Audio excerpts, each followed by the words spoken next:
Striker is on the move. He cuts inside. Now he dribbles past one defender. He's heading towards the box. He shoots! Heaven, I'm in heaven when we're out together dancing cheek to cheek. Labas rytas, visi 104 su GO3 ir dar viena rytinė mūsų laidelė, Paulius Jakelis, Karolis Dudėnas. Puikiai atrodot, 6 mačai naktį, vakare ir naktį yra ką aptarti, nors turiu pasakyti, kad mane šiek tiek nuvylė turinys naktinis. Turiu priekaištų škotams ir kitoms komandoms šiek tiek. Tai pradėkime galbūt nuo pradžių. Pradėkime nuo pirmo dvigubo mačo Šveicarija, Kanada, Bosnija, Kataras. Kaip žiūrėjot, su dviem ekranais vienu metu, su vienam didesnė galbūt pirmenybė, kokią taktiką naudojai? Vienas per televizorių, o šalia laptopas. Bet tiesa tokia, ir vakar to eilinį kartą įsitikinau ir naktį, kad kai bandai žiūrėti dviejas rungtynės vienu metu, tai dažniausiai nei vienų, nei kitų taip labai gerai ir nepamatai. Tada kažkur stabdais atsisukinėjai ir panašiai. Ja, aš tai irgi visiškai tos pačios nuomonės laikausi, kad įmanoma taip probėgom tik tai pasižiūrėti, bet taip įtemptai detalį, tai tikrai gali realiai žiūrėti tik maks vienas rungtynės, tai aš irgi bandžiau su dviem ekranais, bet vis tiek dėmesys į vienas eina daugiausiai. Tai Plius garsą pasilieki dažniausiai vienu, bent jau aš taip darau. Jo, tai... Bet kažkiek Bosniai nuėmė tos intrigos. Aš po 3-1 perėjau visiškai jau žiūrėti. Jo, aš tai kažkaip irgi labiau gal fokusavausi tą pirmos vietos mūšį, visgi Šveicarija, Kanada, gal ir futbolą geresnį tikėjausi tame mače, tai kažkaip man tas natūraliai labai įvyko, Bosnis, aišku, fone pasilikau, bet ten ir įvarčių, kurių visai primušė. Aš kaip tik atvirkščiai, aš iki 3-1 tai labiau kaip tik žiūrėjau Bosniją, nes, atrodo vis tiek tos rungtynės kaip tik ir lemia, kurigi ta trečia komanda tikėtina išeis iš tos grupės. Tai vien dėl to žiūrėjau, bet faktas, kad kokybės daugiau buvo lyderių mūšyje. Kažkaip sunku prisivers Katarą buvo pasirinkti žiūrėti, nežinau kažkaip. Bet tas Kataras nėra toks blogas. Tikrai, jūs galite juoktis, kiek jūs norit, bet mes jau tarėmės, kai jis atakuojančių žaidėjų... Nebe aš dabar ginsiu Katarą, o Paulius dabar pradės. Aš, pavyzdžiui, dabar tuoj pasakysiu keletą žaidėjų, neužkrauna, kaip Afifas, pavyzdžiui, tikrai įsidėmiau, labai... Tu gali bet kokią dabar sakyti pavardę, vis tiek, žinai. Kai tu nori kalbėti apie Katarą, tau ir technologijos neleidžia. Pala. Taip, Afifas, pavyzdžiui, labai techniškas ir tas junioras, tie du žaidėjai atakoje, įdomu, žaidėjai visiškai atitinka. Junioras, akivaizdu, kad vietinis futbolininkas, užaugintas.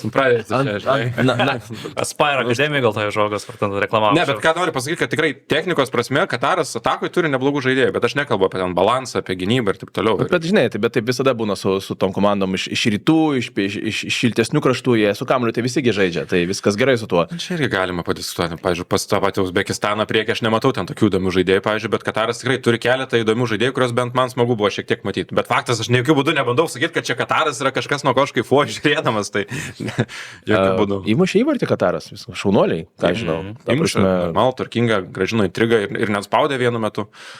Čeko pusiau įmušė. Neteko šiek tiek pasigarsinti tuo metu, kai įmušė, bet iš tikrųjų tai aš visai džiaugiuosi, kad tas būna, leidžia situaciją susikaupti ties vienom rungtynėm ir jas žiūrėjom. Visai buvo įdomu, toks ir taktinis mūšis pavyko, Jesse Maršas ten bandė paspausti ir beveik pavyko sugrįžti į rungtynes, Šveicarija kažkaip neužsidarė. Bet nežinau, aš kažkaip futbolo tikėjausi šiek tiek galbūt geresnės kokybės, galbūt šiek tiek tas jaudulys vis dėlto šveicarus kaustė, jie susimušė tos įvarčius ir kažkaip norėjo taip ramiai nuplaukti iki pabaigos, bet neleido jiem kanadiečiai. Jo, ir smagu iš tiesų, kad sugebėjo visgi tą mačą bent jau sugrįžti ir kažkokią tą intrigą sugrąžinti Kanadą, labai gerą įvartį pelnė, tikrai gera ataka, gražus užsibaigimas, gražus perdavimas. Bet jo, šveicarai kažkaip nežinau, man šitam turnyre nemažai iš jų tikėjausi, bet kol kas tik tai turbūt tas Johanas Manzambi iš tiesų įspūdį daro labai, taip pat pats tas rinktinės žaidimas ir tos įvarčius praleidžia kiekvienose rungtynėse. Kažkokio tokio solidumo, kurio anksčiau mes matydavome šveicarų žaidime, gal truputėlį trūksta, dabar irgi atrodo tarsi tie du įvarčiai pelnyti, galėtum kaip ir galbūt ramiai tas rungtynės užsidaryti, bet vis tiek susikeli tokia didžiulį įtampą. Kanada galbūt net ir nusipelnė tą rezultatą galų gale pabaigoje išlyginti, nepavyko, bet turbūt, kad nesijaučia labai blogai po tų rungtynių kanadiečiai, ypač po to turbūt, kai matom, kokį oponentą turės kitame etape.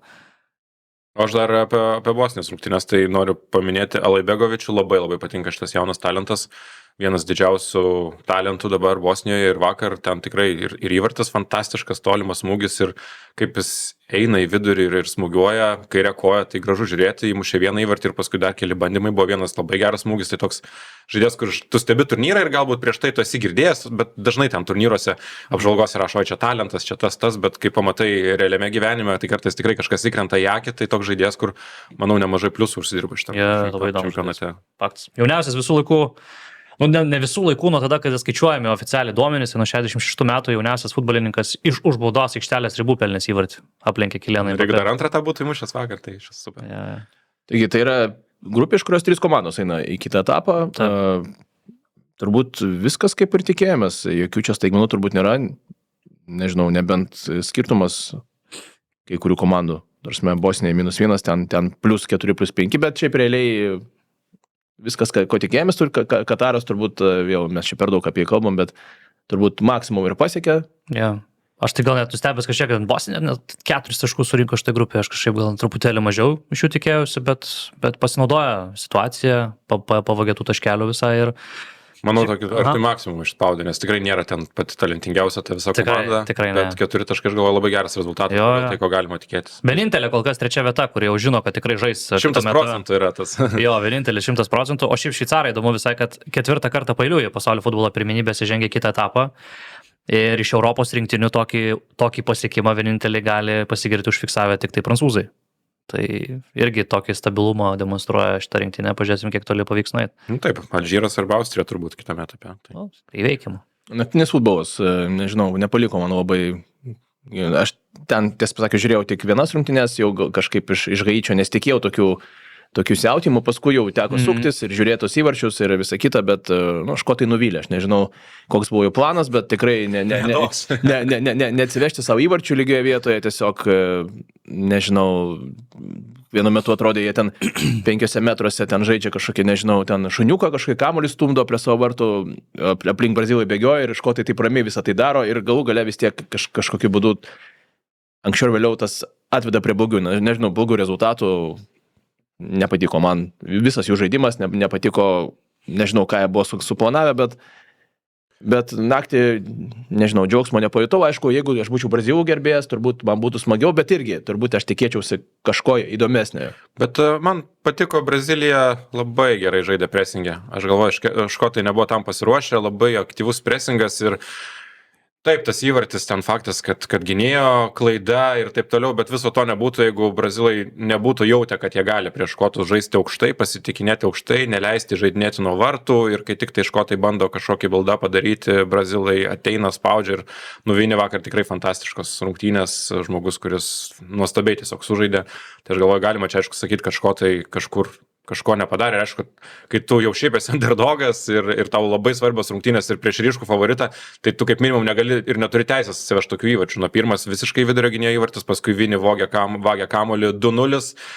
Irgi įdomus momentas, nes nei vienas škotas nėjo prie teisėjo, ten kaip įprastai būna, eina rėkia dažniausiai, kad čia žiūrėkite tą savo ekraną ir panašiai. Ten niekas niekur jau atrodo, kad viskas 2-0 ir tada teisėjas peržiūrėjo, surado tą kontaktą, bet škotai ten pripratę prie to fizinio futbolo, jiems ten, manau, tokia dovanėlė, kurie patys gal nesitikėjo. Komandos draugai nusivylę galbūt buvo tiek gynėjų, žinai, kad net neprotestavo nieko, tas pats savim nusivylė. Ir jis pats irgi, ta prasme, jau tokiam šokė visiškai. Aš pražanga buvo, aš sakyčiau, kad tikrai, nes kuo susipinė ten, jis gaudė tą žaidėją savo varžovą ne dėl to, kad bandė pagauti, bandė nenukristi tiesiog, bandė už čia užsilaikyti. Tai šitą čempionatą kartais nesupras, ten konsai nėra pražangos šiandien. O tokie aš čia šaržuoju.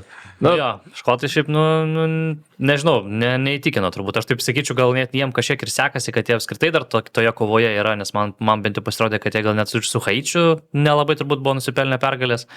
Gal su Maroku galėjo galbūt ir kažką daugiau paimti negu pralaimėjimą, ten porą tokių situacijų buvo, kur baudiniai nebuvo jiem paskirti. Bet kad jie vis dar gyvi toje kovoje yra, tai aš sakyčiau, čia jiems tikrai labai pasiseka, nes toks, gana nuvilintis jų pasirodymas kažkaip. Bet jie istoriškai visą laiką tose čempionatuose prastai pasirodo. Čia tą pergalę pirmą iškovojo po N metų pertraukos turnyruose, tai atrodo kaip ir tų yra žaidėjai, bet gal trūksta ten daugiau balanso toje rinktinėje.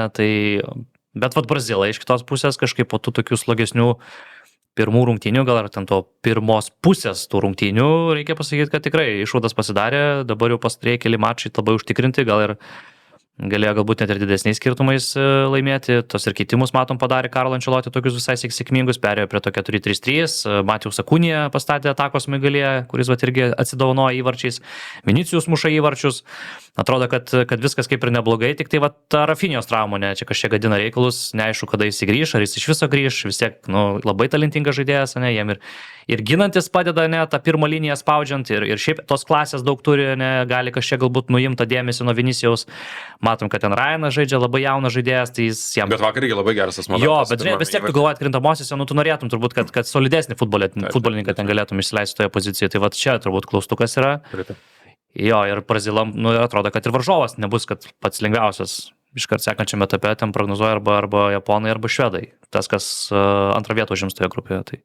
Dar gal apie tas rungtynes kalbant, tai galima paminėti, kad Neimaras ir Endrikas gavo savo minučių. Žmonės, apie kuriuos daugiausiai kalbama. Aš jau tuo metu buvau pakabinęs škotus ant vinies ir išsijungęs. Bet šiaip gana aktyviai išėjo rungtynės, tai aš manau, kad Ancelotis davė minučių ir dabar tuo pat metu dar pasidarė savo papildomą problemą, nes tie žmonės, kurie vis rašydavo ir kalbėdavo, kad jiems čia reikia duoti šansą, duoti minučių ir taip toliau, tai jie visai nekrito tikrai iš konteksto, visai rezultatas jau ten viskas buvo ir taip toliau, bet bus priežasčių vėl žmonėm kalbėti. Gerai, kaip atrodė Neimaras? Ką žinau, tvarkingai su kamuoliu, vis tiek gali pajudėti. Ja, tai mačiau ir progų visai pakūrė jisai. Taip, prasme, labai neblogai šiaip sujudėjo, reikia pripažinti, aišku, tas kontekstas, rezultatas, tuo metu jau aš manau, kad buvo žaisti sąlyginai daug lengviau, negu tu išeitum prie 0-0, bet visai neblogai ėjo. Šiaip Vinicijus mušė įvartį visose grupės etapo rungtynėse ir jis tapo tik tai 5. Brazilu. Tą padariusi per visą pasaulio futbolo čempionato istorijoje po Žarzinio, Romario, Ronaldo, Rivaldo ir tada, kada jie tos rezultatus fiksavo, šitie mano minėti legendiniai futbolininkai visus kartus Brazilo čempionatą laimėdavo galiausiai.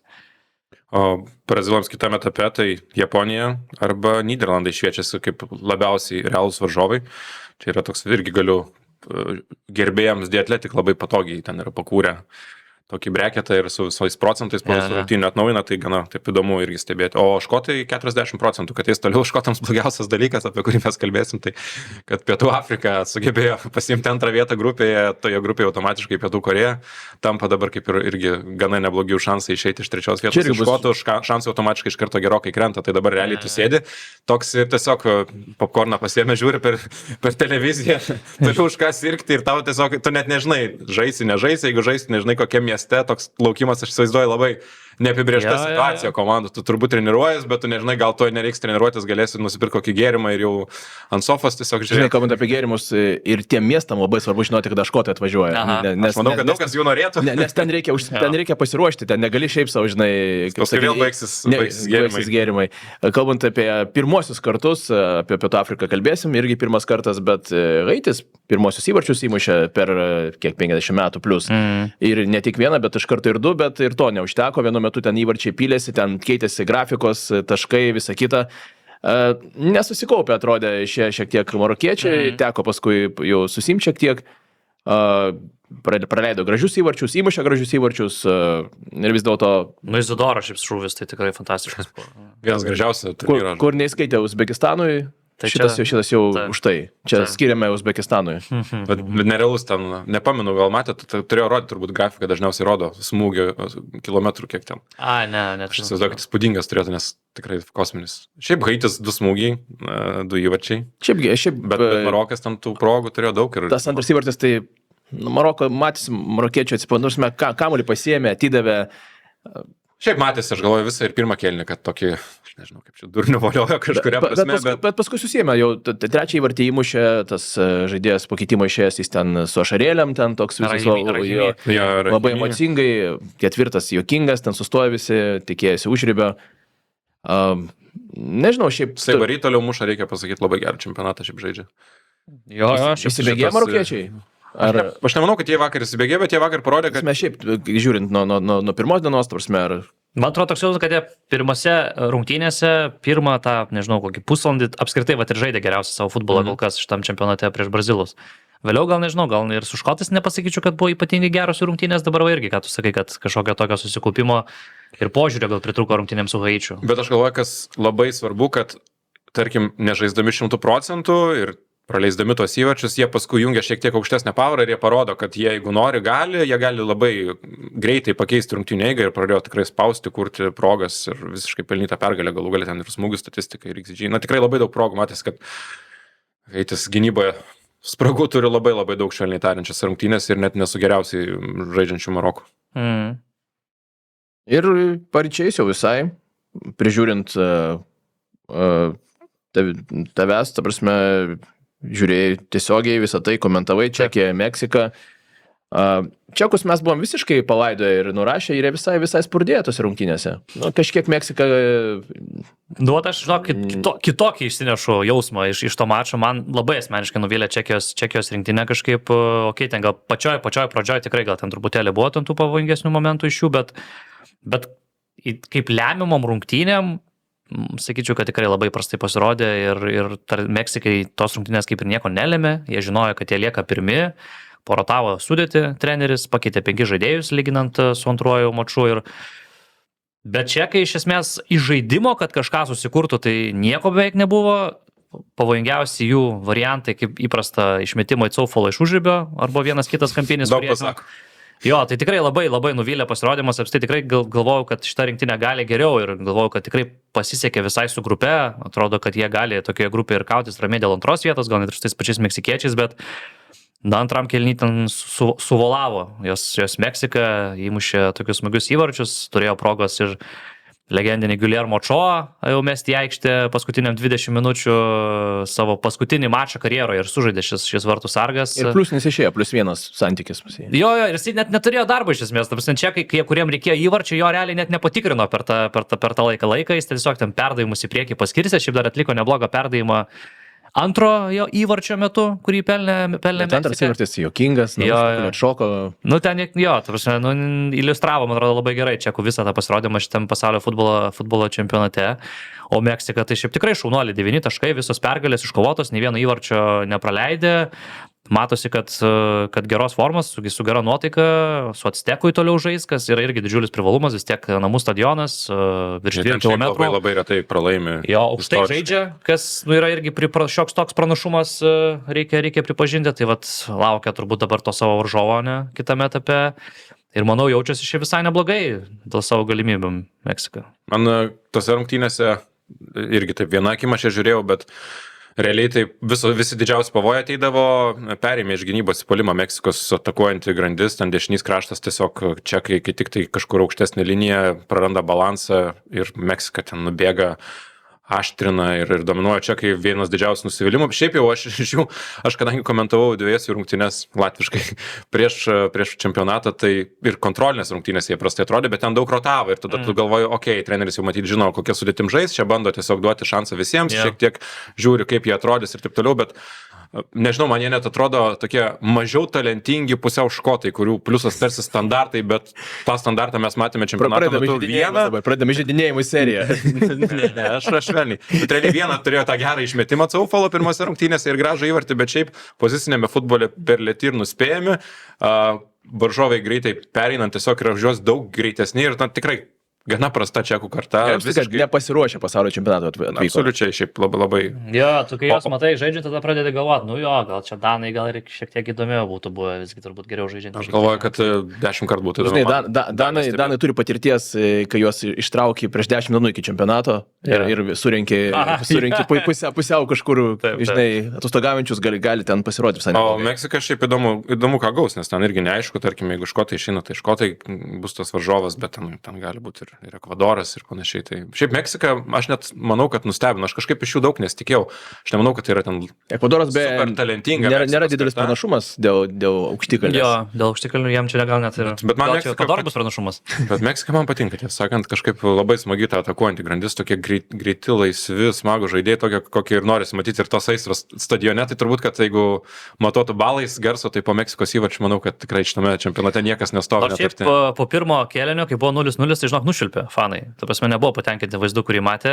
Tai ten... Pakeitė nuomonę, gerai. Jo, bet ten antram kėlinį po tokį... Bet toje pasaulio šalyje jie nevengia naudoti švilpimo įrankio, esant menkiausiam susierzinimui, tai aš manau, kad čia gan ramiai reikia turbūt ir tą priimti, nes jie ir per himnus pašilpojo ir atrodo, žinai, kad, nu, kas čia per žmonės. Per traukėlis. Per kavos, per Šitą labai palaikau.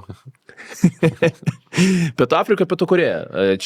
Wow, ta prasme, antiek blogai sužaidė Pietų Korėja, kad aš net negalėčiau įsivaizduoti, kad taip yra įmanoma sužaisti. Ir kaip kolegos kartais mėgsta pasakyti, kad šitą komandą padarė šito vartininko didvyrį, tai Pietų Korėja iš Pietų Afrikos padarė labai gerą komandą netikėtai, nes Pietų Afrikiečiai pasirodo, progas kūrėsi, bėgo kažkur, progų turėjo, ir atrodė visai patoriai. Jo. Tai tam tikrai reikia didelį darbą atlikti, kad Pietų Afrikiečiai atrodytų gerai šiame pasaulio čempionate. Man tai iš praėjusios nakties ir vakaro turbūt labiausiai stebinantis rezultatas ir labiausiai nustebinus rungtynių eiga, nes tikrai Pietų Korėja ir pirmas rungtynės komentavau ir mačiau abejas rungtynės ir tikrai atrodo, kad visai nebloga solidi komanda, kur turi ir tą balansą, ir atakoje įdomų žaidėjai, ir pakankamai tikrai daug žaidėjų žaidžiančių Europos gerose lygose, ir Pietų Afrika kaip tik atrodė tokia neaiški komanda. Nepasiruošus kažką bando improvizuoti, jiems nepavyksta, gynyboje nėra disciplinos, tarpai per dideli. Ir tikrai vakar aš buvau įsitikinęs, kad kaip minimum Pietų Korėja pasiims lygiąsias, o greičiausiai tikrai tas rungtynes laimės. Ir kažkaip tu tas rungtynes stebi ir kaip neturi progų, taip neturi. Man atrodo vienas dalykas, žmonės mėgsta sakyti, kaip galėtų neįvertinti varžovą ir taip toliau čia pasaulio čempionatas, bet sportai yra taip, kad kartais, kai tu matai, kad varžovas prastai žaidė ankstesnės rungtynes, tu žaidži neblogai, tau tikrai atrodo, kad tu kažkaip lengviau galbūt su juos sudaros. Tai man atrodo, kad viena problema buvo galvose, o kitas dalykas tiesiog kažkur apibėgo, agresyvesni, laimėjo dvikovas, daugiau aistros ir man tas rezultatas, stebina. Ir realiai Pietų Korėja neturėjo beveik normalios progos per visas rungtynes prieš Pietų Afriką, kuri nėra labai disciplinuota gynyba. Pridėtas laikas. Jie ten prie vartų pribėgo Pietų Korėjiečiai ir kažkoks išsuktas perdavimas kažkur link vartininko. Ta prasme, kas per sprendimai ten, aš žiūrėjau ir šiek tiek šiaip prasukinėdamas ir paskui žiūrėjau dar highlightus, highlightų komentatorius išprotoja, kas čia per sprendimą ir šiaip, tenka sutikti, tai stoji vartininkas aukščiausias, tu tiesiog siunti kamuolį jam į galvą vos net, ta prasme, Tai pasimetė, buvo gale matęs iš jų kūno kalbos, ir ten vienas į kitą žiūri, dar rungtynės nesibaigė už galvos, jau ten tokie vaikšto, atrodo, kad tuo apsiverks, ta prasme, labai keista šiaip reakcija. Nežinojau, ką daryti, nes jiems tarsi kaip ir gal užtenka, ten to vieno įvarčio tik tai praleisto, tipo, kad čia šis yra labai liūdna. Bet po rungtynių matęs, ten susiėmė už galvų, toks jausmas, aš taip akimirką galvoju, taigi jie tikrai dar nėra garantuotai iškritę, bet toks reakcija tokia buvo, kad jie šoko tiesiog būsenos, o tie bėga, tarsi laimėjo pasaulio čempionatą, nes pirmą kartą jie išeina iš grupės. Toks jausmas, kad antro viduryje kažkaip Pietų Korėjiečiai gal persijungė į tokį gal užteks lygiųjų kažkaip. Ta prasme, nes ir smūgiai, pavyzdžiui, 13-8 smūgiai, į vartų plotą 4-2, ta prasme visur persvara yra Pietų Afrikos, aš negali sakyti, kad nelogiškas kažkoks rezultatas. Bet aš tai galvoju, žinau, kad jo, gal netikėtai iš tiesų, kad laimėjo, bet bent jau, kiek teko matyti, netarkim, komentuoti tas rungtynės su čekais, tai man bent jau tose rungtynėse ir ypatingai tame gal antrajame, ypatingai rungtynių kėlinyje, man susidarė įspūdis, kad kai jie nedaro tų klaidų ir kai jie yra susikaupę ir kai jie žaidžia taip, kaip jie geriausiai moka, kaip jie gali, kaip jie yra susižaidę, tai šiaip tai nėra prasta rinktinė. Jie gana gerai žaidžia su kamuoliu, jie buvo perėmę pilnai tą kontrolę prieš čekus, jie kontroliavo kamuolį, jie gal nesusikūrė daug labai tų idealių šansų, bet jie turėjo iniciatyvą tose rungtynėse ir jie galiausiai iš tų visų tolimų smūgių pasiekė tą savo baudinį ir tapo gyvi šitam mače. Ir čia irgi, aš sakyčiau, visai reiktų pagirti trenerį, kuris eigoje turnyro pakeitė schemą, nes jisai pirmą mače su Meksika žaidė su 5 gynėjų linija, buvo visiškas fiasko, vienas prašiausių jų rungtynių turbūt per ilgą laiką, ir tada jau jie nuo antro mačo grįžo prie tos taktikos, su kuria jie įprastai ir žaisdavo visą laiką iki tol, kur neblogai atrodė ir Afrikos tose pačiose pirmenybėse, ir žaidė savo labiau įprastą žaidimą, ir čia, man atrodo, tokios buvo rungtynės, kur tikrai galėjai tikėtis turbūt, kad jie gali laimėti tą mačą. Tik turbūt gal mes negalėjom tikėtis, kad Pietų Korėja tokia bus prasta tokiose svarbiose rungtynėse. Man gal šiek tiek keista, toks drąsus sprendimas buvo ir tą patį Soną ant suolo palikti. Tokio svarbumo rungtynėse, matė po to taisę situaciją, jau kėlė nuo antro kėlinio pradžios. Tai žiūrėsim, ar Pietų Korėjai pakaks dabar tų 3 taškų ir to -1. Kaip ir tikėtina, kad pakaks, bet vėlgi dabar tada dar didelis skirtumas, su kuo tu žaisi kitame etape, tai net jeigu ir pateks toliau, tai tavo jau tas kelias sudėtingesnis. Bet aišku, taip žaidžiant kaip vakar, tai jie turbūt prieš bet ką galėtų iškristi. Mes kalbėjome apie tas melodramas Portugalijos rinktinėje ten per tą savaitę, kur ten vyko pokalbį. Tai pas kuriečius irgi buvo ten, jie nebendrauja su žiniasklaida. Teisingai, taip, nes ant fono užėjo. Ten tiesiog 2 žurnalistai kalbėjosi tarpusavėje, tas kažkodėl papuolė į mikrofonus, kažkur išgirdo, kad jie keikėsi dėl to, kaip Sonas atlikinėjo tarnavo armijoje, žodžiu, ir tada visa rinktinė nusprendė nebendrauti su žiniasklaida. Tai lygioje vietoje tokioje šalyje tokia įtampa susikūrė, tarsi tai vis tiek yra įtampa. Taip, kiek buvo istoriškai visų tos rinktinės, kur atvyksta čempionatus ir vyksta kažkoks viduje sukretimas, konfliktas, dar kažkas, pradant prancūzais, tai niekada prie gero neprivesdavo. Mes matome, kad niekada šitie dalykai nepadeda, nes vis tiek jie veikia galvose. O kitame etape šiaip Egiptas ir Pietų Korėja panašu, kad žais tarpusavį ten labai panašu į tai aš paskutinės rungtynės dabar jau žiūrint, tai net manau, kad Egiptas būtų favoritas. Bet būtų įdomios rungtynės. Jeigu korėjiečiai iš tikrųjų atsigautų kažkokiu būdu O jie gali, šiaip ne, tai tikrai gali. Ja, bet šiaip šiek tiek žiauru, kai pagalvoja, ne, žaidžia vienur Egiptas, ten Pietų Korėja, Kanada, ten Afrikos Respublika, tada kitoj pusėje ten žais Niderlandai su Maroku. Pirmam pačiam, tai toks. Aišku, JAV ir Bosnija. Tai... tarkim, arba ten po to Brazilija su Japonija. Ten, kur gali turbūt 8 rinktinės abi būt, bet jau... Ispanija, Austrija galų gale. Brazilija, Japonija tradiciškai total over. Kolumbija, daug šiaip gerų rungtynių. Daug šiaip labai neblogų rungtynių. Taip, žiūrovams, manau, prasidės tikrasis pasaulio čempionatas. Taip, pradėkime dar nuo šio vakaro, nes taip pat bus visai neblogų rungtynių. Vienu metu Kiurasao, Dramblio kaulo krantas ir Ekvadoras Vokietija. Ką mes čia matome? Kokias jūsų mintis, ko laukite visų pirma iš tų rungtynių? Laukiu, tai visų pirma, kad ir tikiuosi, kad Dramblio kaulo krantas rimtai pasižiūrės ir nenuvertins Kiurasao ir nepasidarys savo čia meškos paslaugos, nes Kiurasao, žinoma, vis tiek gyvi dar yra ir jie dar turi šansų patekti kitą etapą pergalės atveju. Ir su kamuoliu jie mėgsta žaisti. Jo, ir jie tikrai nėra galbūt tokie blogi, kaip parodė pirmos rungtynės su vokiečiais, tą po to pajutė ir Ekvadoras labai sėkmingai. Ir labai įdomu Ekvadoro reakcija. Daug progų, 0 įvarčių, mirk gyvenk mačas, vokiečiai tikėtina, kad rotuos stipriai, bet vokiečių atsarginiai turbūt norės Nagelsmanui rodyti, kad jie gal yra verti daugiau būti nei atsarginiais, tai čia irgi bus labai sunku. Ir man atrodo, tas yra, kai psichologiškai eiti tokias rungtynes, žiauriai sudėtinga yra, kad tu žinai, kad tau tinka tik tai pergalė, tai tu, man atrodo, toks sunkus visas išeini ir jeigu tu dar neturi daug praktikos tokių rungtynių, tai... Ir vis tiek išeini prieš Grandą, kaip bebūtų, ir išeis tie atsarginiai, ir jie bus irgi alkani, ta prasme, jie ten... Faktas, aišku. Ir kokybės jie turi, aišku, daug daugiau. Ja. Tai, manau, favoritai, aišku, šiaip abiejų rungtynių vokiečiai tikrai, ir Dramblio kaulo krantas. Būsim nustebę, jeigu bus kitaip. Jo, 100%. Gerokai. Naktį Japonija, Švedija, Tunisas, Niderlandai. Ko čia laukiam? Čia šiaip skamba visai gerai, Japonija, Švedija. Jo, čia labai įdomu. Dėl antros vietos mūšis švedam labiau reikia pergalės, jie atsilieka kol kas. Tai va, įdomu, kaip ten, ar bus kažkokių pamastymų apie geresnį kelią, tarkim, iš gal tų pačių Japonų, matant, kad jeigu antra vieta, tai tu šokiam Brazilų iš karto, jie kaip ir su 4 taškais jau yra ramus. Gal ten Hadžimė Variasų paroto šiek tiek sudėti. Matysim, čia visko gali būti. Trečia vieta ant ko užeina, jeigu lygiosios, tarkime. Ir švedai treti. Ten, atrodo, ten tas gali būti, kur ten yra pirma vieta ir tada 5 variantai. Trečios vietos yra lyg ir tokia opcija gali būti. Tai... Čia gali būti ir Marokas, tarkim. Brazilija nėra šiaip. Nes Marokas žais vis tiek Nyderlandai labiausiai tikėtini. Tai Nyderlandai. Taip, ne, nesu Nyderlandais čia bus. Nyderlandai turbūt užims pirmą vietą. Prancūzai, švedai gali būti toks variantas, tarkim. Okay, žodžiu, čia labai nepristrateguosi, nes nuo vilko ant meškos taip ir... Gali būti, ja. Lengva, akivaizdu, kad ten nebus bet kuriuo atveju. Bet visai tikėtina, kad abiem komandom visai patiks lygiosios ir labai jau jos neišsidirbinės, nes neaišku, ką tu laimėsi laimėdamas rungtynės, taip, ir atidavęs labai daug energijos. Ja. O pralaimėjimo atveju švedai tikrai rizikuoja. Taip. Tai apie ką ir kalba, aš manau, kad švedai vis tiek labiau eis, ta prasme, kaip, jie žais atsargiai, nes lygiosios tinka, bet jie jokių būdų nenori pralaimėti, jie kaip ir priversti vis tiek žais. Ta prasme, iš jėgos pozicijų žaidžia japonai, nes japonai bet kuriuo atveju išeis. Bet jeigu japonai mato, kad švedai nepersistengia, tai ir jie nepersistengs ir tiek žinių užtenka lygių. Didesnė gerokai švedų situacija. Nebent japonai turi ten ambiciją pirmą vietą grupėje užimti. Kas yra, manau, nerealu, nes matant, kaip žaidžia. Tunisas su to pačiu treneriu startuos. Nu, liktais. Lyg ir atrodo, kad taip. Būtų šiaip įspūdinga. Čia ir sakau, vienintelis būdas. Bent jau taip istorijas įrašyti, aš galvoju. Nu, visi kažkaip bando istoriją patekti. O pirma komanda tą padariusi, pirma tą padariusi, čia, žinai, čia būtų iš viso epinis. Visi prisikomplektavę dabar Nyderlandų žaidėjų fantasy, tai žiūrėsim, ar nesudegs. Čia. Ką turi tu? Tai aš turiu Dumfriesą, Van Dijką ir Brobį.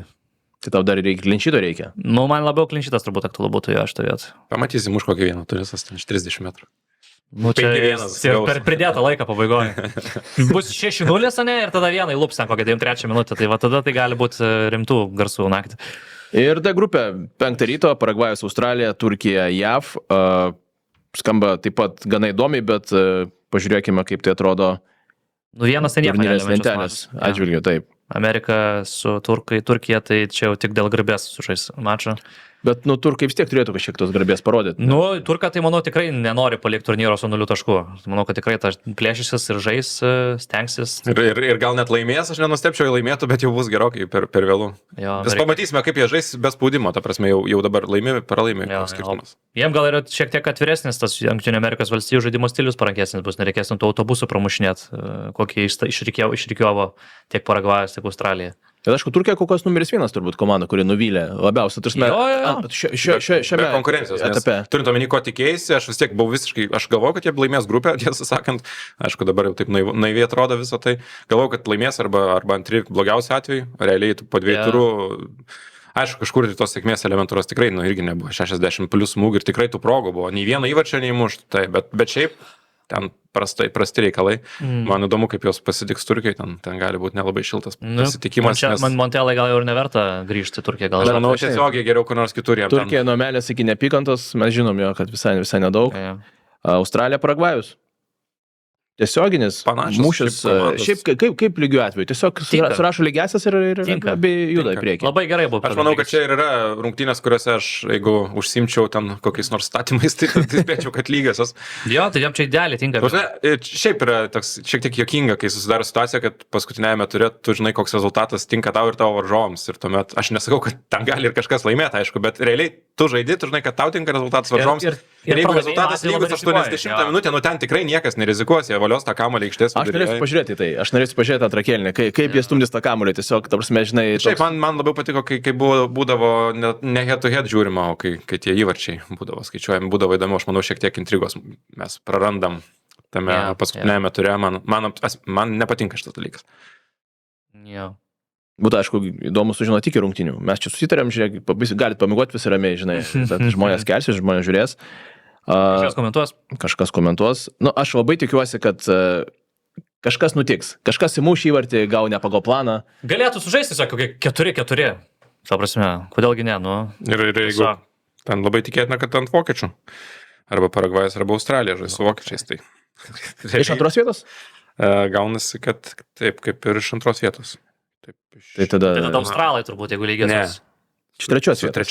Trečia vieta. Tai labiau Paragvajus turbūt, nes įvarčių santykis pristatys. Taip, tai jeigu lygiosios, tai Paragvajus, ta prasme, jeigu lygiosiamis sužaidžia, kas yra tikėtina, tai Paragvajus šoka ant vokiečių. Aš kažkaip nemanau, kad Australija ir Paragvajus turi prabangą rinktis varžovą. Jo, aš tai manau, kad tiesiog reikia eiti iš grupės. Tiesiog labai džiaugiasi, kad padarai šitą užduotį. Nemanau, kad to tikė, gal jie, nu tai jiems čia ekstra gaunasi, turbūt grupiai su turkais, su Jungtinėmis Amerikos valstijom, aš manau, kad jie bus labai patenkinti. Jau padarai tą, ne tai, kad minimalų planą, bet jau iš esmės tu padarai tai, ko iš tavęs tikėjosi, tu padarai, užduotį įvykdai ir važiuoji toliau, paskui jau tau niekas ten nieko nesakys, kad nuo vokiečių gausi. Mano vienos rungtynėse visko gali būti. Mano šį vakarą lūkestis yra vienos geros rungtynės. Galima taip sutarti. Turėsi, manau, tikrai. Manau, kad vienas geras. Iš šešių tai vienas, tai čia labai tavo mažas lūkestis, reikia pasakyti. Bet aš labai norėčiau, kad jis būtų kažkur tarp pirmų rungtynių, nes kad nereikėtų visą naktį laukti vienų rungtynių ir nesulaukti. Bet gal kaip tik saldžiau būtų kažkiek, ne? Jeigu paskutinis mačas būtų. Būčiau kažkiek susierzinęs, bet tinka ir taip. Vienos geros rungtynės. Na, aš galvoju, kad tos aktyvesnis gali, ta prasme, Krasau, Drambliai, Ekvadoras, Vokietija, Japonija, Švedija. Ir tada tu vis irgi toliau tikėsis gal kažko gero ir tada gali po to tavęs nusmugdyti iki nakties pabaigos. Žinai, tas viltis yra tas dalykas. Motina, žodžiu. Tai, ačiū vyrukai, ačiū visiems. Sakiniais jau viltis, motina. Aš praleidžiu žodžius, kurie man nebepatinka, arba taip reikia kalbėti. Ačiū visiems geros dienos, gero futbolo vakare ir susitiksim rytoj. Ačiū už pakvietimą, važiuoju į Latviją. Iki.